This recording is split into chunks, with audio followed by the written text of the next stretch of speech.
Осень 1941 года. Вермахт рвется к Москве. Столица в панике. И вдруг спасительная радиограмма из Токио от Рихарда Зорге. Япония не нападет. Сталин выдыхает, перебрасывает сибирские дивизии на запад, и СССР спасен. Красивая история, правда? Жаль только, что это миф. Десятилетиями нам внушали, что один гениальный разведчик изменил ход Второй мировой войны. Но давайте мыслить как стратеги, а не как сценаристы шпионских романов. Суровая правда в том, что японский император и генштаб принимали решения, опираясь не на секретные депеши, а на жесткую экономику и логистику. У Японской империи в 1941 году была совершенно другая проблема. Страна задыхалась без ресурсов из-за американского эмбарго. Зачем самураям промерзшая сибирская тайга Дальнего Востока, если их флоту критически нужна была нефть Индонезии? К тому же генералы Квантунской армии слишком хорошо помнили кровавую мясорубку на Халхин-Голе, которую им устроил маршал Жуков. Они просто боялись повторения. В этом видео мы отбросим романтику разведки и погрузимся в реальную геополитику. Смотрите до конца, чтобы узнать, как жажда ресурсов и страх перед Красной армией на самом деле заставили Японию отказаться от удара в спину СССР. Начнем с главного заблуждения. Миф о том, что Сталин слепо поверил одной радиограмме Рихарда Зорге и тут же оголил восточные границы, не выдерживает никакой критики. Иосиф Сталин был крайне прагматичным и подозрительным политиком. Он никогда не принимал стратегических решений на основе донесения одного агента, пусть даже такого выдающегося. Советская разведка работала комплексно. В Токио, помимо группы Зорге, действовали другие независимые резидентуры. Радиоперехваты, анализ перемещения японских торговых судов, данные от агентов в Китае и США, на стол высшего руководства ложилась огромная аналитическая мозаика. И эта мозаика показывала, Япония действительно готовится к войне, но ее военная машина разворачивается не на север, а на юг. Чтобы понять, почему японцы отказались от нападения на Советский Союз, нужно перенестись на 2 года назад, в знойные степи Монголии. Лето 1939 года, река Халхин-Гол. Именно там произошел конфликт, который навсегда изменил мышление японского генералитета. До Халхин-Гола в японской армии господствовала доктрина северного удара. Генералы Квантунской армии считали Красную армию слабой и дезорганизованной после репрессий 1937 года. Они планировали отрезать советский Дальний Восток стремительным ударом. Но они столкнулись с совершенно новой тактикой, которую применил тогда еще комкор Георгий Жуков. Жуков не стал играть с японцами в позиционную войну пехоты. Он бросил в бой массированные танковые и механизированные соединения, поддержанные тяжелой артиллерией и авиацией. Японская пехота, вооруженная винтовками и легкими пулеметами, фанатично бросалась на советские танки с бутылками с зажигательной смесью. Это было проявлением невероятного самурайского духа, но против брони и крупнокалиберных пулеметов дух оказался бессилен. Поражение на Халхин-Голе стало для Токио настоящим шоком.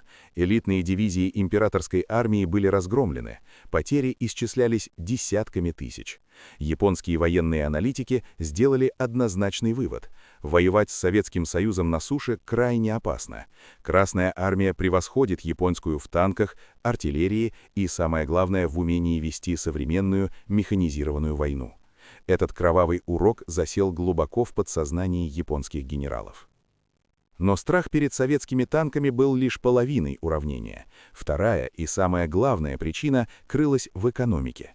Война — это в первую очередь математика и ресурсы, а с ресурсами у Японской империи дела обстояли катастрофически. К 1941 году Япония уже 4 года вела изнурительную войну в Китае.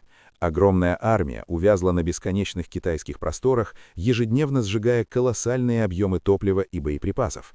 Япония была индустриальным гигантом, но гигантом на глиняных ногах. На ее родных островах практически не было полезных ископаемых. Главной кровью войны была нефть. И парадокс заключался в том, что почти 80% нефти Япония закупала у своего главного геополитического соперника – Соединенных Штатов Америки. Американцы прекрасно понимали эту уязвимость.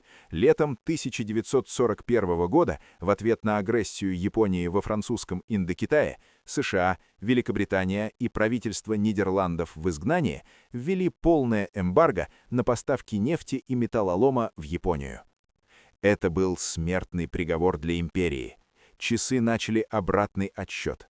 Японские адмиралы с ужасом подсчитали, что нефтяных резервов страны хватит максимум на 1,5 года войны, а при активных боевых действиях флота и того меньше. После этого могучие линкоры и авианосцы превратятся в бесполезные груды железа, а самолеты не смогут подняться в воздух. Японии нужна была нефть, и нужна была немедленно. Гитлер отчаянно требовал от своих азиатских союзников ударить по Советскому Союзу с востока. Но давайте посмотрим на карту глазами японского генштаба. Что давало им вторжение на советский Дальний Восток? Сибирская тайга, суровый климат, бездорожье и перспектива увязнуть в тяжелых боях с хорошо вооруженной дальневосточной группировкой Красной Армии. Да, в Сибири были ресурсы, но в 1941 году там не было развитой инфраструктуры добычи и транспортировки нефти. Даже если бы японцы чудом прорвали оборону и захватили огромные территории, они не получили бы ни капли топлива для своего задыхающегося флота здесь и сейчас. А теперь посмотрим на юг. Голландская Ост-Индия, современная Индонезия. Там находились богатейшие, уже разработанные нефтяные месторождения, нефтеперерабатывающие заводы и плантации каучука. Захват Индонезии решал все экономические проблемы Японской империи одним махом. Но на пути к этой нефти стояли Филиппины, где располагались американские военные базы и Тихоокеанский флот США на Гавайях. Выбор был очевиден. Чтобы выжить как империя, Япония должна была нанести удар по Соединенным Штатам и Великобритании, а не по Советскому Союзу. Значит ли это, что японцы вообще не планировали нападать на СССР? Нет, планировали. В Токио был разработан план Кантокуэн, особые маневры Квантунской армии. Летом 1941 года Япония тайно сосредоточила в Маньчжурии у советских границ группировку численностью около 800 тысяч человек. Они ждали. Они внимательно следили за сводками с Германо-Советского фронта. План японского командования был предельно циничным. Они собирались ударить в спину только тогда, когда Советский Союз будет полностью разгромлен немцами, когда Москва падет, а Красная армия потеряет боеспособность. Они хотели прийти как стервятники, чтобы без серьезного сопротивления оторвать свой кусок территории до Урала. И здесь мы подходим к кульминации, которая окончательно разрушает миф о чудесном спасении Москвы одной радиограммой. Японию остановил не Рихард Зорге. Японию остановило ожесточенное сопротивление советских солдат под Смоленском, Киевом и на подступах к Ленинграду. Японские военные атташе в Берлине и Москве отправляли в Токио тревожные донесения. Они видели, что немецкий блицкриг буксует. Советские войска не сдавались так легко, как французы или поляки. Они дрались за каждый метр земли, перемалывая элитные дивизии вермахта. Осенью 1941 года японский генеральный штаб окончательно понял, скорого падения Москвы не будет. Советский Союз готов к долгой и кровопролитной войне на истощение. Вступить в такую войну, не имея нефти, имея за спиной нерешенный конфликт в Китае и враждебно настроенные Соединенные Штаты, было бы для Японии национальным самоубийством. 6 сентября 1941 года на секретном совещании в присутствии императора Хирохита было принято окончательное решение. Империя будет расширяться на юг. Целью становятся базы США и британские колонии. План Кантокуэн был отложен, а затем и вовсе отменен. Узнав об этом решении из различных разведывательных источников, включая данные Рихарда Зорге, Сталин получил подтверждение того, о чем говорили экономические реалии. Риск нападения на Дальнем Востоке снизился до минимума. Это позволило начать постепенную, тяжелую и логистически сложную переброску части свежих, хорошо обученных дальневосточных и сибирских дивизий под Москву. Эти дивизии действительно сыграли важнейшую роль в зимнем контрнаступлении.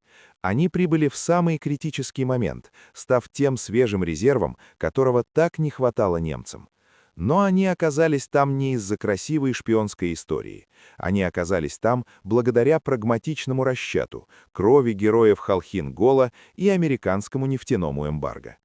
История Второй мировой войны гораздо сложнее и интереснее любых кинематографических штампов. В ней нет простых решений и магических радиограмм, меняющих судьбы мира за одну ночь. В ней есть холодный расчет логистики, отчаянная борьба за ресурсы и невероятное мужество солдат на поле боя. Если вы хотите понимать реальные механизмы исторических событий, а не слепо верить красивым легендам, поддержите это видео лайком. Напишите в комментариях, как вы считаете, был ли удар Японии по Пёрл-Харбору фатальной ошибкой императора, или у них просто не оставалось другого выбора из-за нефтяного голода? Подписывайтесь на канал и включайте уведомления. Впереди еще много неизвестных фактов и разрушенных мифов из реальных архивов мировой истории. До скорой встречи!